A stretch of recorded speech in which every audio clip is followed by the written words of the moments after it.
Hey guys your welcome. आज मैं लेप्रेकॉन 4 movie को एक्सप्लेन करने वाला हूँ। तो कहानी की शुरुआत में स्पेस में एक स्पेसशिप को दिखाया जाता है जिसके अंदर कुछ मिलिट्री वाले होते हैं जिनमें लकी, मुच, स्टिक, डिलोरस और भी कई मिलिट्री वाले होते हैं जो कि अपनी बंदूकों की सफाई कर रहे होते हैं।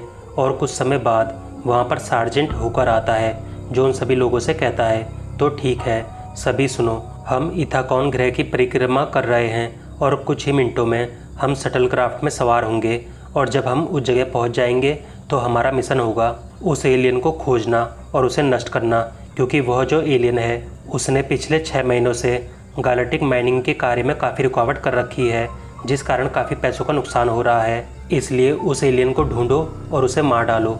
और जब सार्जेंट होकर सबसे ये बात कह रहा होता है तभी वहाँ पर डॉक्टर रीव्स आती है जो सार्जेंट होकर से कहती है, मुझे डॉक्टर मिटनहैंड ने यहाँ पर भेजा है उस एलियन के सैंपल को लेने के लिए, ताकि मैं उन सैंपल की रिपोर्ट को डॉक्टर मिटनहैंड को दे सकूं।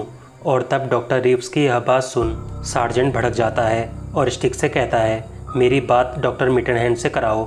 और जब सार्जेंट डॉक्टर मिटनहैंड से रीव्स के यहाँ होने की बात कहता है तब डॉक्टर मिटनहैंड सार्जेंट से कहता है, हाँ डॉक्टर रीव्स को मैंने ही वहाँ पर भेजा है उस एलियन के सैंपल की रिपोर्ट लेने के लिए।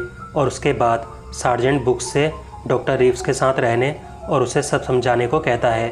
और तब वे सभी लोग शटल क्राफ्ट में सवार होकर उस ग्रह की तरफ चल पड़ते हैं। दूसरी तरफ इथाकॉन ग्रह में राजकुमारी जरीना को लेप्रेकॉन ने कैद कर रखा है और जब लेप्रेकॉन वहाँ पर आता है तो वो राजकुमारी जरीना को खोल देता है और उसके लिए एक शानदार डिनर का इंतजाम करता है। और उसके बाद दोनों बैठकर आपस में बातें करते हैं। इधर इथाकॉन ग्रह में सभी मिलिट्री वाले लोग वहाँ पर पहुँच जाते हैं और उस एलियन को ढूंढने लगते हैं। दूसरी तरफ लेप्रेकॉन जरीना से शादी करने को कहता है, लेकिन जरीना लेप्रेकॉन से शादी करने को मना करती है। और तब यह सुन लेप्रेकॉन जरीना को सोने और हीरे जवाहरात के गहने दिखाता है, जिसे देख जरीना खुश हो जाती है। इधर इथाकॉन ग्रह में मिलिट्री वाले उस एलियन को मार देते हैं और उसके बाद सार्जेंट लकी से उस जगह की छानबीन करने को कहता है। और जब लकी उस जगह की छानबीन करता है तो उसे वहाँ पर लेप्रेकॉन के हीरे जवाहरात के गहने दिखाई देते हैं, जिसे देख लकी को लालच आ जाता है और वो उन हीरे जवाहरात को अपने पास रखने लगता है। और जब वो उन हीरे जवाहरात को अपने पास रख रहा होता है तब लेप्रेकॉन पीछे से आकर लक्की पर हमला करता है और उसे मार डालता है। दूसरी तरफ लक्की की आवाज़ सुन सभी मिलिट्री वाले उस तरफ जाते हैं और लेप्रेकॉन पर गोलियां चलाते हैं। और जब एक मिलिट्री वाला लेप्रेकॉन की तरफ बम फेंकता है तो ठीक उसी समय जरीना वहाँ पर आ जाती है, जिसके बाद लेप्रेकॉन जरीना को बचाने के लिए बम के ऊपर कूदता है और उसके बाद बम फटता है, जिसकी वजह से लेप्रेकॉन के चिथड़े हो जाते हैं। और उसके बाद सार्जेंट और वे सभी लोग मिलकर जरीना के पास जाते हैं, जहाँ पर डॉक्टर रीव्स उन सभी से कहती है, ये अभी जिंदा है, हमें इसे शटल क्राफ्ट में ले जाना चाहिए। और इसी के साथ वे लोग जरीना का कटा हुआ हाथ भी अपने साथ रख लेते हैं उसे दोबारा जोड़ने के लिए। लेकिन इधर कोवलस्की लेप्रेकॉन के कटे हुए पैर में टॉयलेट कर देता है और तभी उसे एक झटका लगता है। और उसके बाद वे सभी लोग शटल क्राफ्ट में बैठकर वहाँ से चले जाते हैं और जरीना को हारोल्ड की लैब में लाते हैं। इधर हारोल्ड सार्जेंट को एक मशीन के बारे में बताता है जिससे चीज़ों को छोटा बड़ा करा जा सकता है। और इसी के साथ स्क्रीन पर डॉक्टर मिटनहैंड दिखाई देता है जो हारोल्ड को इस काम के लिए शाबाशी देता है। उसके बाद सार्जेंट डॉक्टर मिटनहैंड से घर जाने की बात कहता है। इस पर मिटनहैंड सार्जेंट से कुछ दिन और यहाँ पर रुकने को कहता है। दूसरी तरफ सभी मिलिट्री वाले पार्टी कर रहे होते हैं और इसी बीच डिलोरस और कोवलस्की दूसरी तरफ जाते हैं, जहाँ पर दोनों इंटीमेट होने लगते हैं। लेकिन तभी कोवलस्की को कुछ होने लगता है और तभी डिलोरस देखती है कोवलस्की के इंटीमेट पार्ट को फाड़ते हुए लेप्रेकॉन बाहर आता है, जिसके बाद कोवलस्की मर जाता है।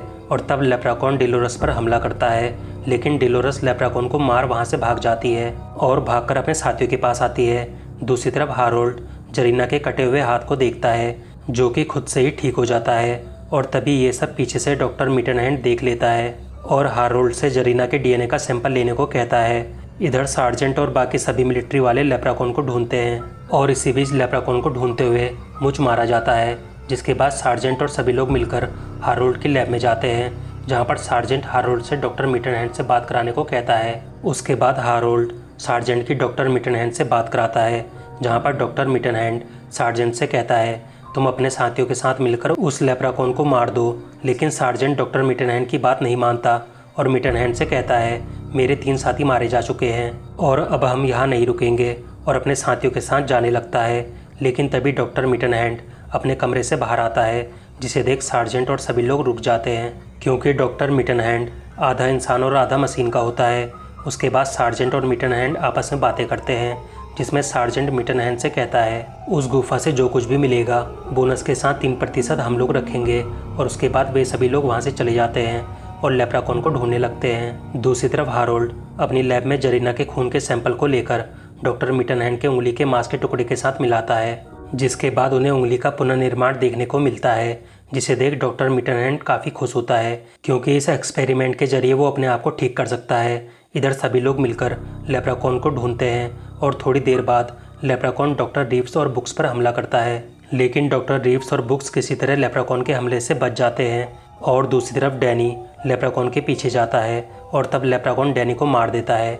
इधर हारोल्ड की लैब में हारोल्ड जरीना का खून जमा कर रहा होता है ताकि जरीना के खून के द्वारा डॉक्टर मिटन हैंड को सही किया जा सके।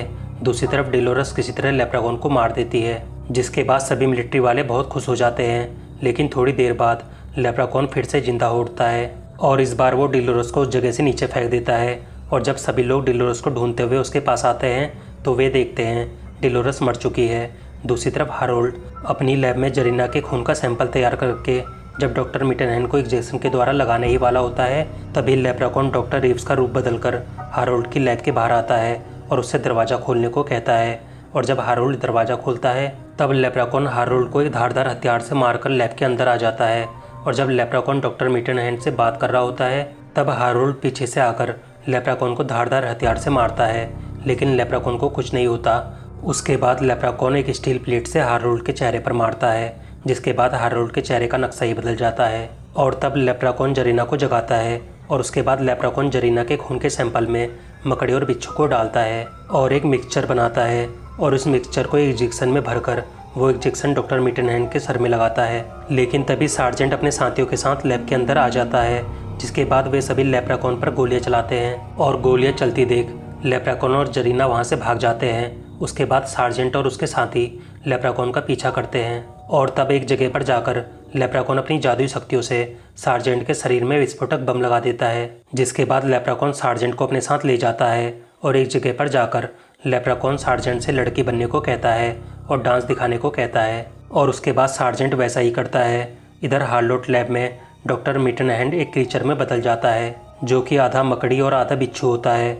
और दूसरी तरफ जब सार्जेंट अपने साथियों पर हमला कर रहा होता है तभी उसे करंट लगता है और वो मर जाता है। दूसरी तरफ लेप्राकॉन स्पेसशिप में एक ऐसा बटन दबाता है जिससे स्पेसशिप 20 मिनट में खुद ही नष्ट हो जाएगी। और तभी बुक्स, डॉक्टर रीव्स और बाकी सब भी इस अनाउंसमेंट को सुन लेते हैं और तब स्टिक एक कोड बुक को लेने डॉक्टर मिटन हैंड के कमरे की तरफ जाता है, क्योंकि इस कोड से इस काउंटडाउन को रोका जा सकता है। और जब स्टिक डॉक्टर मिटन हैंड के कमरे में पहुंच जाता है तो मिटन हैंड उसे जाल में कैद कर लेता है। दूसरी तरफ बुक्स और डॉक्टर रीव्स लेप्राकॉन को देख लेते हैं और उस पर गोलियां चलाते हैं और लेप्राकॉन भी उन पर गोलियां चलाता है।